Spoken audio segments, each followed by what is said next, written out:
In this demo we're going to take a look at how to use the T24 Integration Framework in conjunction with the T24 Custom Adapters for the Fiorano ESB. We're going to start by looking at Integration Studio, which T24 delivered in R12 both as an Eclipse plugin and also in Visual Studio for Microsoft clients.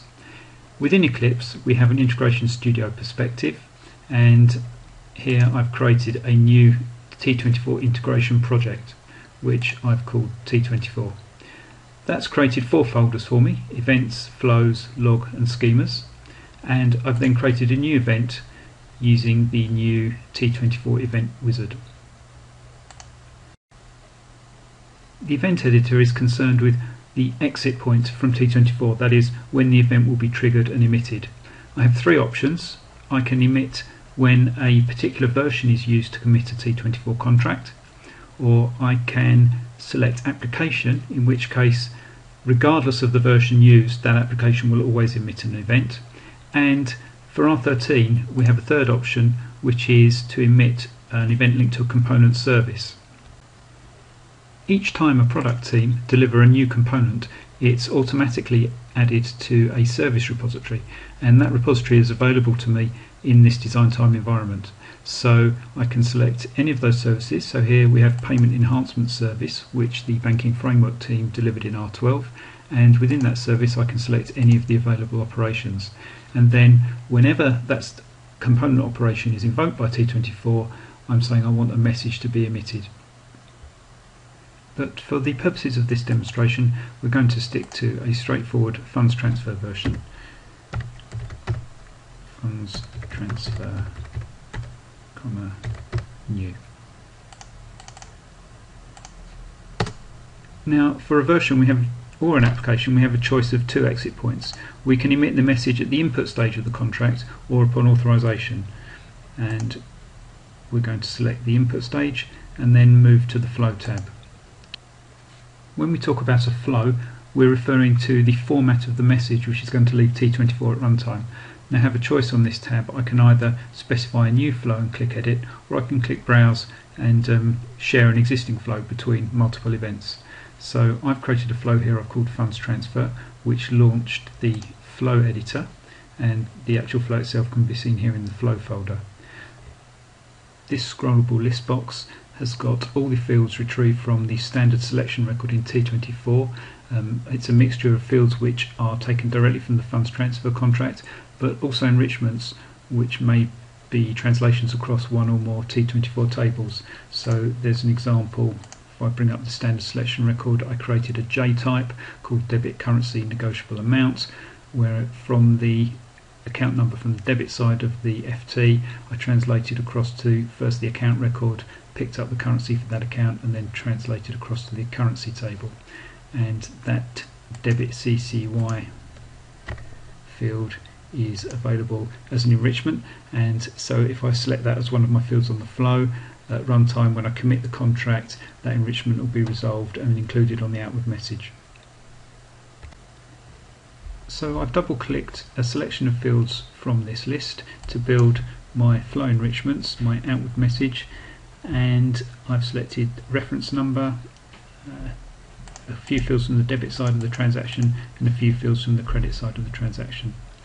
So having done that, I saved my flow, I saved my event, I then right clicked on my project and selected the menu option Integration Studio Publish, and my events and flows were published into the T24 flow catalogue.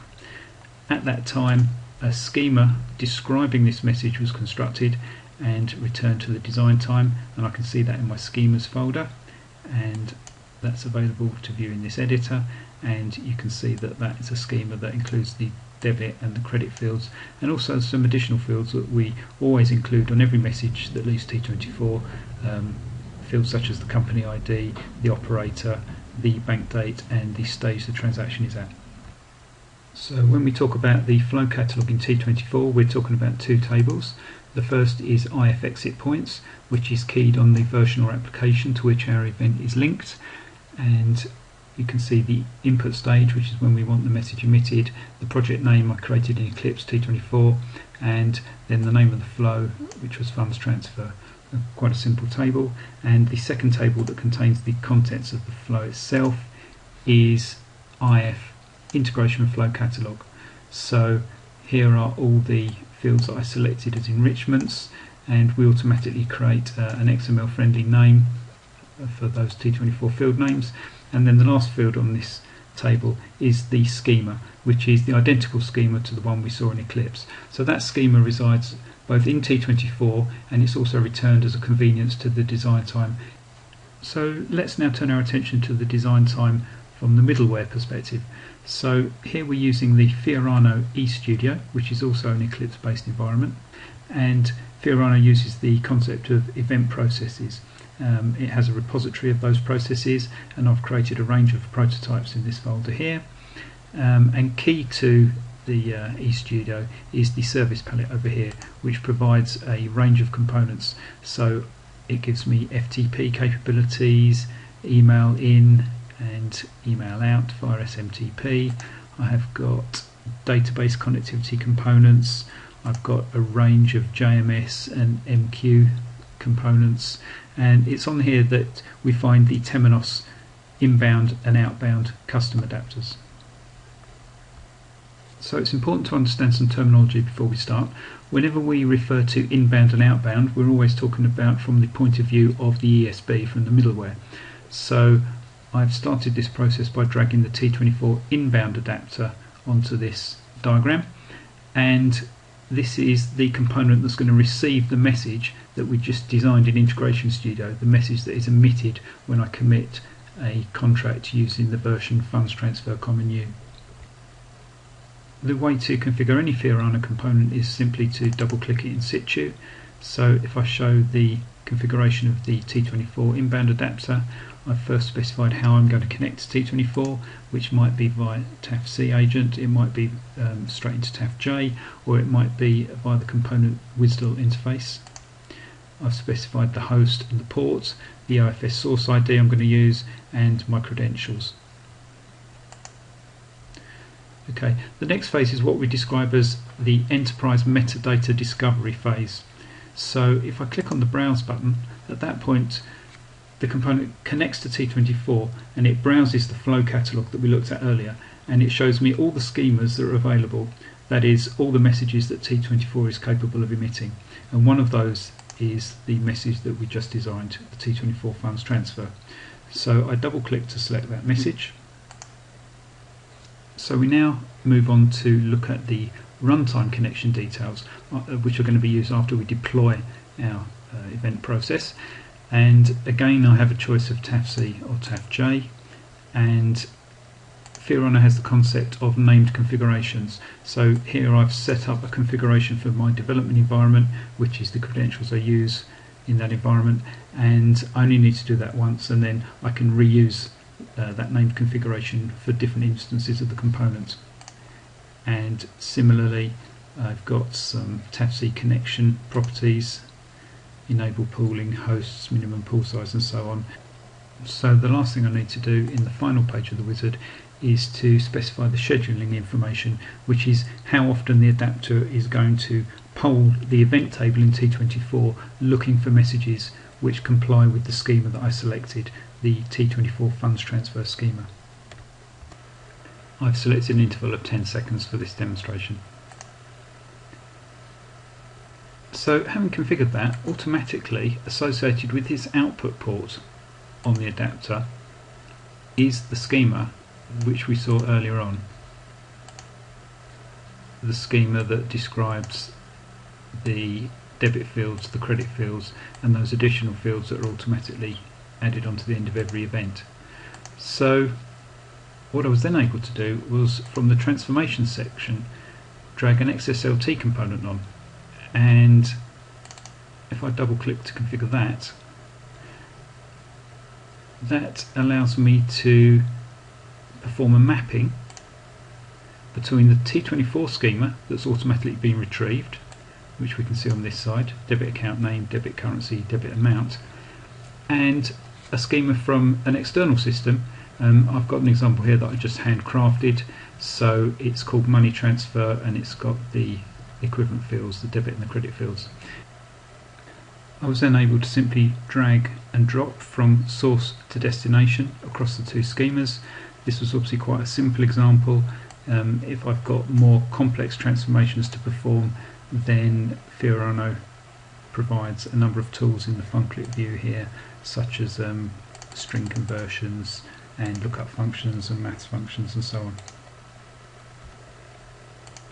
So returning to my event process, after transforming the message into a different shape, I then used a CBR component from the flow section of the service palette, this component here, and if I double click on this component, you'll see that I created a couple of routing rules. One to say that this route is followed if the debit amount is less than $100,000, and to take an alternative route for amounts greater than 100,000, and those rules were also defined graphically. So I dragged the field I wanted to test against from the schema here, specified 100,000 and made the comparison, and as a consequence of defining those two rules, I got additional ports, output ports on this component. Now here I've made use of the display component, which is provided in the util section. This is a collection of components that's useful for development, testing and for demonstration purposes. So the display component will show us our message at the end of our event process, and another very useful one is the feeder component, which we can use to feed a message into the process. So an FT with an amount of less than 100,000 USD will simply be routed to this display component, and if the debit amount is greater than that value, we'll transform it using this component into a mail compatible format, and that will be sent out via the Fiorano SMTP component to a mail server. So all that's left to do now is to validate my event process by clicking on that button there, and that will perform some semantic checks, and once they've passed,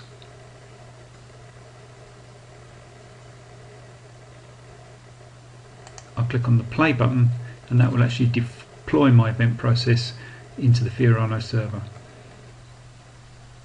So I can now bring up this display pane here, and if I enter an FT,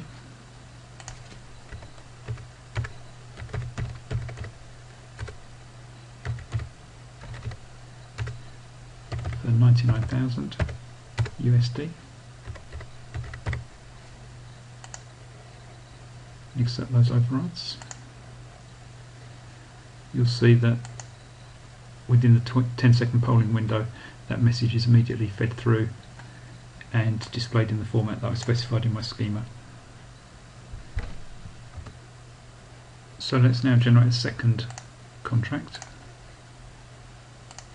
for a value of greater than 100,000.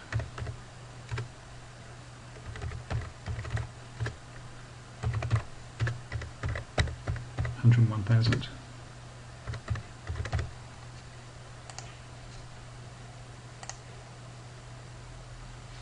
Okay, so this time no message is received by this component, so we've still got the one from before, but this time we do get an email giving us details of the transaction value.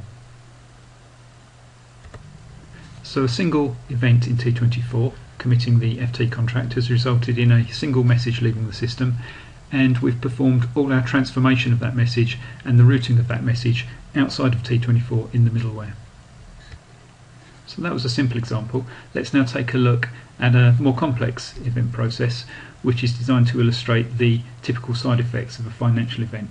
So what we're simulating here is a single business event taking place in T24, resulting in a single message, and that message resulting in a notification to a payment gateway, to a back office system, a front office system, to risk, to a data warehouse, and also notifying the general ledger.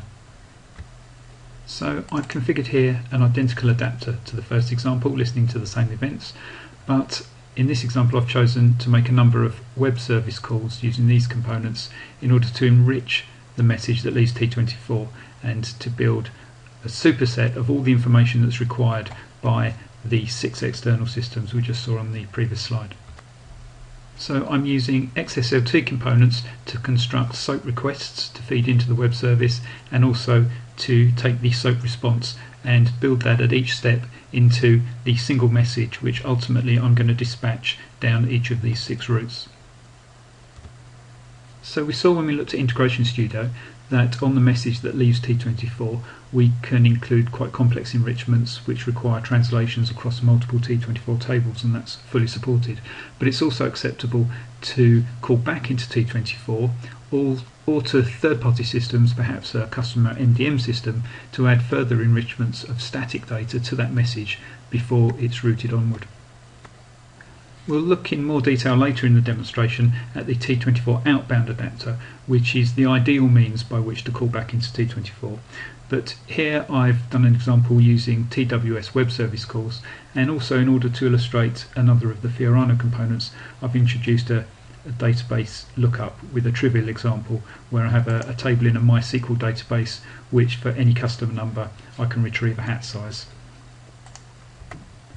Before I started designing this event process, I created an XML schema and I associated that with what's called the application context. So this is the format of the message which I ultimately want to forward onto the external systems. So it includes the fields from the original message leaving T24 plus additional customer and account information which I'm going to collate from various sources. So I've already deployed this event process, and so I have a display window here which shows me the message which ultimately is going to arrive in this example at the payment gateway. So I'll now return to T24, put a further transaction through.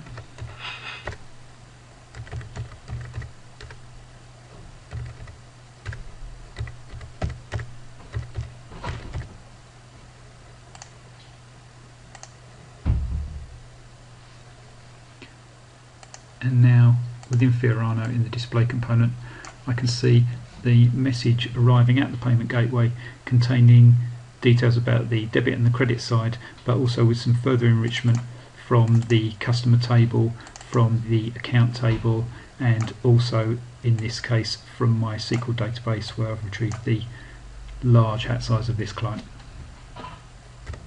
So let's take a look now at the T24 Outbound Adapter. So that's messages leaving the ESB and going into T24. If I double click this component here, we can see the configuration options that this adapter gives us. So again, we've got our connectivity details the same as before with the inbound adapter. We have a number of choices here. We can accept in single OFS messages or messages in a batch, same thing in OFSML format, and then here we're using the service XML. So this is custom XML which under the covers of the adapter will be converted into OFS and fed into T24. So again we have a metadata discovery phase. So if I browse into T24, if you're familiar with TWS, you'll recognise this as the service landscape, so the tree view that we typically see when we're creating a new web service. So this is a representation of all the schemas describing the applications, the versions and the inquiries that are exposed from T24. So in this example I've selected a schema for a version on the T24 Forex application, and I have an event process which is designed to read in a CSV, a comma separated value file, to translate that plain text into an XML format, and automatically by browsing to that Forex schema in T24 on the input port of this adapter I can see the schema that's been retrieved from T24, which is the same schema that would be used for TWS, which caters for multi-values, sub-values and everything you'd expect. So I've prepared this test file here which has just got details of 3 separate Forex deals, all for the same accounts but different transaction values, and I'm going to copy that into a folder which the adapter is polling at runtime,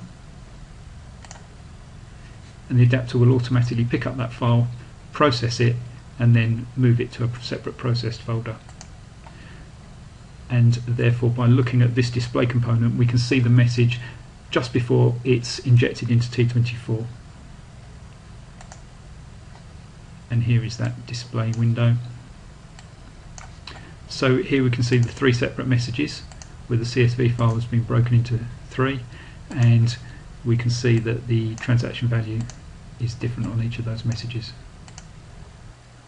So to conclude the demonstration, let's just have a quick look at the other capabilities of the Outbound Adapter. So on this event process, I'm just using single OFS mode, and I'm using the feeder component, so I can one of these utility components where I can just feed in OFS strings directly, and again a display component so I can see T24's response. So this is the feeder component, this is the associated display window. So if I open a pre-stored OFS command, here I'm using pre-authenticated mode, so we don't see any password in the string.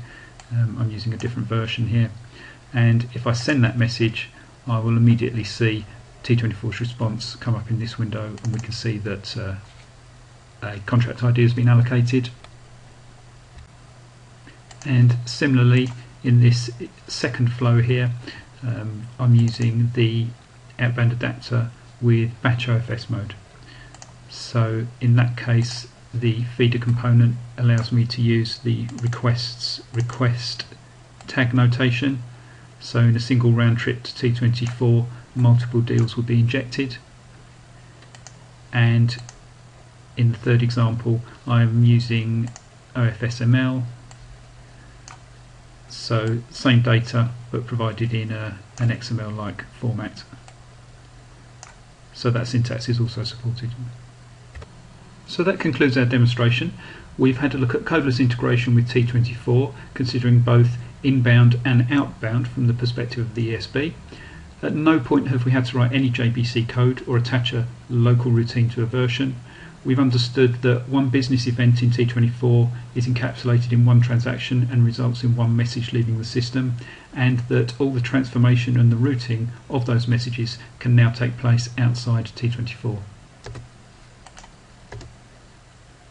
The Fiorano Custom Adapters that we've looked at today are delivered as part of a wider enterprise stack strategy. So already in R12 we've delivered the BizTalk adapter for clients on the Microsoft platform. In R13 we'll see custom nodes for IBM WebSphere Message Broker. Similarly, we're looking at Oracle Service Bus.